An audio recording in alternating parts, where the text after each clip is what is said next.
Bismillahirrahmanirrahim. Dhammaan dhalinta Soomaaliyeed ku soo dhawaada course lagu magacaabo CCNA 200 course waxaa idin soo gudbinayo aniga Cabdullah Maxamuud Salaad.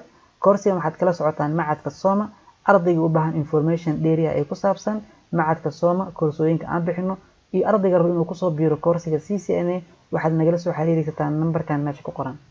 waxaa laga yaabaa hadda inay tahay marka kuugu horeyso aad maqasho imtixaan ama course lagu magacaabo CCNA. dhima lahan video waxaan rabaa inaan kugu sharaxo oo fikrad guud ka siiyo waxa loola jeedo course CCNA. waxaan markaa kaaga jawaabi doonaa 3 su'aal oo arday kasto oo dhiganayo course-ga CCNA laga rabo inuu u hayo su'aalahaas jawaabo inta uusan dhigan course-ga CCNA. su'aalahaas waxay yihiin waa maxay CCNA, maxaa lagu dhigtaa course-ga CCNA, iyo su'aasha labaad waxay tahay course-ga CCNA yaa loogu talagalay inay dhigtaan. su'aasha saddexaadna waxay tahay aniga ka arday ahaan markii aan rabo inaan ku soo biiro course-ga CCNA waa maxay shuruudaha la iga rabo. waxaan ku hormarayaa marka waa maxay CCNA. CCNA eray ahaan waxaa laga soo gaabiyay Cisco Certified Network Associate, waa shahaado caalami ah. shahaadadaasna waxaa laga aqoonsan yahay dunida oo dhan. ardayga shahaadadan qaato CCNA wuxuu kaga shaqeysan karaa dunida meel kasta uu ka joogo. shahaadadan waxaa bixiso shirkad la dhaho Cisco. Cisco waa shirkad Mareykan ah, waxay soo saartaa qalabka isgaarsiinta iyo qalabka networking-ka. waxaana la dhihi karaa shirkadda Cisco inay tahay shirkadda ugu sareysa ama shirkadda ugu horeysa markii laga hadlayo shirkadaha soo saaro qalabka isgaarsiinta iyo qalabka networking-ka. hadda maadaama aan dhahnay CCNA waa shahaado caalami ah ay bixiso shirkad la dhaho Cisco. Cisco waxay soo saartaa qalabka isgaarsiinta iyo qalabka networking-ka. waxaa isleeyahay marka inaad meesha ka fahmi karto waxyaabaha aad baro doonto ama waxyaabaha aad ku baro doonto CCNA inay xiriir la leeyihiin isgaarsiinta iyo networking-ka iyo guud ahaan information technology. ardayga markuu u dhigto course-ga CCNA wuxuu ka heli doonaa skills iyo xirfado la xiriiro cilmiga networking-ka iyo isgaarsiinta. sida marka uu hesho shahaadada lagu magacaabo CCNA waxaa lagaga baahan yahay inaad ku baasto exam-ka CCNA. CCNA imtixaankeedana wuxuu wataa number. inaga course-ga aan sharaxayno ama course-ga CCNA aan sharaxayno exam-ka lagu galayo course-gan numberka exam-ka waa 200 numberkan wax kale ma ahan wuxuu u taagan yahay kaliya exam-ka CCNA. waayo shirkadda Cisco markasto manhajka CCNA waxay ku sameysaa update. manhajka CCNA mawaadiicda lagu baranayo ee course-ka CCNA shirkadda waa ay bedeshaa oo update ay ku sameysaa. markasto manhajka update lagu sameeyo numberkan uu isbedeli doonaa.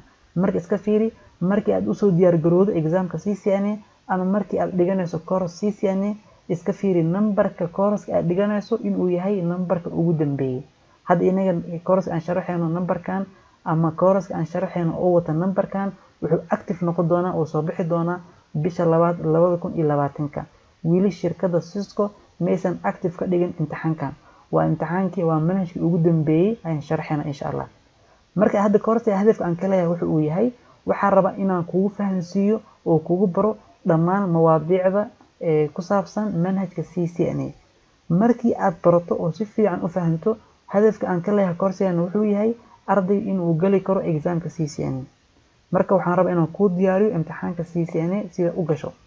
laakiin guud ahaan inta ku guda jirno course-ga CCNA waxaad baran doontaa xirfado oo ku shaqeysan karto. sidoo kale waxaan ku sharxi doonaa insha Allah information iyo macluumaad ka baxsan manhajka CCNA oo ka saacidi doono inaad si fiican u sii fahanto manhajka CCNA. hadda waxaan isleeyahay inaad fikrad guud ka haysato waxa loola jeedo CCNA. hadda waxa u guda galaya marka su'aasha labaad ah course-kan yaa dhiga kara. course-gan waxa dhiga karo arday kasta oo jecel cilmiga networking-ka, isgaarsiinta iyo tiknoolajiyada. arday kasta oo jecel inuu wax ka barto tiknoolajiyada waxaan leenahay ku soo dhawaaw course-gan. course-gan kaliya kuma xirno inay dhigtaan ardayda dhigata computer science-ka, IT-ga iyo isgaarsiinta. arday kasta ayaa dhigi kara. laakiin waxaa jiro arday aniga aan si gooni ah ugu dhiirigelinayo inay dhigtaan. waxaa ka ah ardayda dhigata dugsiga sare oo raba inay mustaqbalka bartaan tiknoolajiyada ama IT-ga. waxaa leeyahay marka ardaydaas maadaama hadda aad tihiin dugsi sare raqabadna ay nii hayso inaad dhigataan tiknoolajiyadan IT-ga mustaqbalka. hadda haddii aad dhigataan course-gan waxyaabo badan ay ka faa'iidi doontaan. waxaad gaaraysaa jaamacadda sanadka koowaad ee jaamacadda adigoo networking-ka ama isgaarsiinta ka gaaray meel sare. ardayda kale oo course-gan aan si fiican ugu dhiirigelinayo inay dhigtaan waa ardayda ka baxday dugsiga sare laakiin aanan chance u helin jaamacad. marka waxaan leeyahay ardaydaas si fiican kaga faa'iideyso course-gan. course-gan waxaad dhigi kartaa adigoo jooga goobtaada shaqada, adigoo jooga gurigaaga, meel kasta adigoo oo jooga ayaa dhigi kartaa course-ga waa online. marka waxaan leeyahay marka arday kasta oo jecel inuu wax ka barto tiknoolajiyada koorsigan ha ka faa'iideysto oo ha bilaabo. Haddana waxaan u gudagalayaa marka waa maxay shuruudaha laga rabo ardayga sida uu ugu soo biiro koorsigan. Shardi koowaad wuxuu yahay waa inaad taqaanaa sida loo isticmaalo kombiyuutarka. Kaliya waxaan ka rabaa inaad garan karto oo taqaano qaabka loo isticmaalo kombiyuutar. Kaama rabo inaad kombiyuutarka ku tahay xariif, kaama rabo inaad taqaano sida kombiyuutarka loo cilad bixiyo, inaad taqaano kombiyuutarka inaad meel sare ka gaarto kaama rabo. Kaliya waxaa laga rabaa inaad taqaano sida loo isticmaalo kombiyuutarka.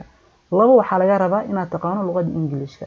Sidoo kale Ingiriiskana shardi ma aha inaad ku tahay xariif, kaliya waxaan ka rabaa inaad fahmi karto oo aqri karto luqadda Ingiriiska. Ugu dambeyn, shardiga saddexaad oo ardayga laga rabo sida uu ugu soo biiro koorsigan waana shardiga ugu muhiimsan oo ardayga laga rabo waa in uu ku hayaa cilmigan xamaas iyo raqbad.